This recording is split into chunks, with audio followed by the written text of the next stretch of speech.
government talking about these RFID chips going and everything that can track you wherever you go. It's going to be on your license, your driver's license by May 2008. They're telling the states you have to put these chips in the driver's licenses. It's supposed to be in credit cards. It's supposed to be in everything in the future. And they're going to chip people with it. They're going to put it into your bodies. Right, and it not only in our bodies, in our wallets. You walk through but you walk through a turnstile and you have a barcode on something. The transaction's done. Of course, but I'm saying to you that it goes in stages. First, so you can have it on your driver's license, you can have it on your card, but eventually it's going to end up in your hand. Yes. Right, it's going to end up in your hand. So you're going to have a homing device built into you. Right. They can track you wherever they want to track you, wherever you want. If you have a cell phone or if you have a GPS system in your car, they can do that anyway. But it's just making it a lot easier. Well, I mean, you chip now, you're going to be chipped like a dog. Right. If I don't want to be chipped, I'm not going to be chipped. Right. But the fact is that you're not going to be able to start your computer, or you're not going to be able to have a bank account. And if you're chipped, then all money now becomes digitized. They can take the chips out of you whenever they want to. I mean, they can take your money from you whenever they want to. You have no say. And this you isn't owe us this much money. You owe us this much money, and they just take it out of your digits. Right. So instead, so you have no privacy left. Right. I mean, if I don't want to have a cell phone, I can throw it away. If I don't want GPS in my car, I can get rid of it. Right. Once they want to implant you in it, and there's no more money, there's no more cash, and you're in a cashless society, you have to have that chip. And if you want to buy food, right?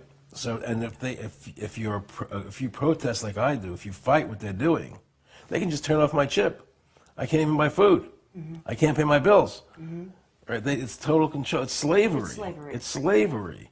When I was running for governor in Nevada, he came to me, introduced himself to me through an attorney, and we became friends. We started talking about things, and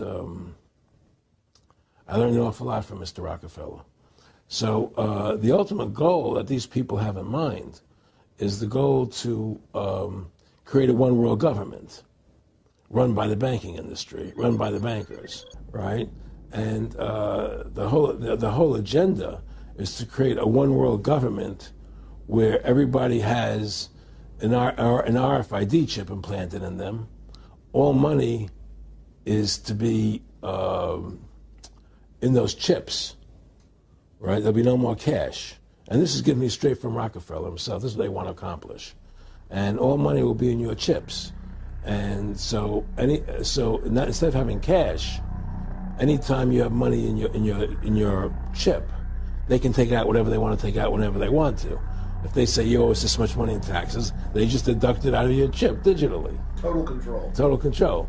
And if you're like me or you, and you're protesting what they're doing, they can just turn off your chip. And you have nothing. You can't buy food.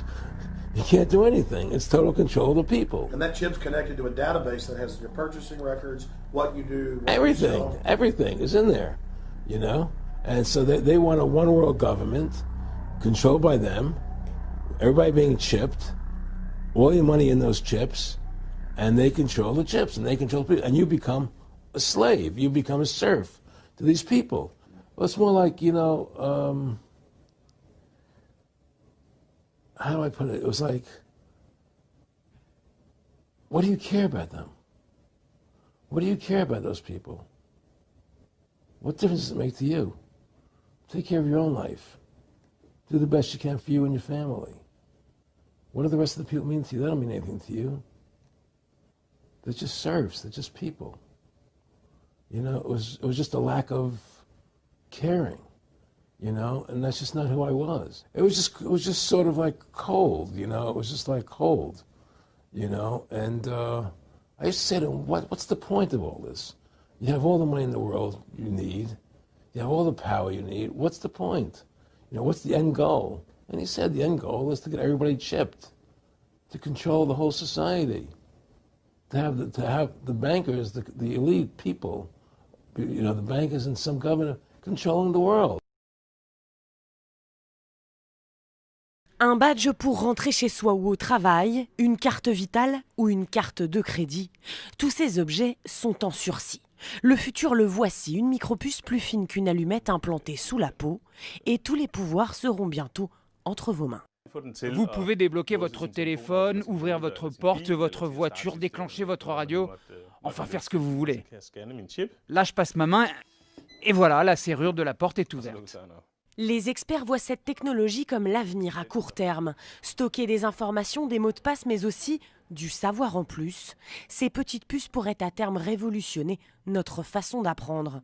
Dans le futur, si vous avez besoin d'apprendre le chinois en très peu de temps, une puce implantée réglera votre problème. Mais le but premier de ces puces est avant tout économique, inciter les consommateurs à acheter plus facilement. Certaines boîtes de nuit utilisent déjà le dispositif. Les clients y payent leur consommation d'un revers de main.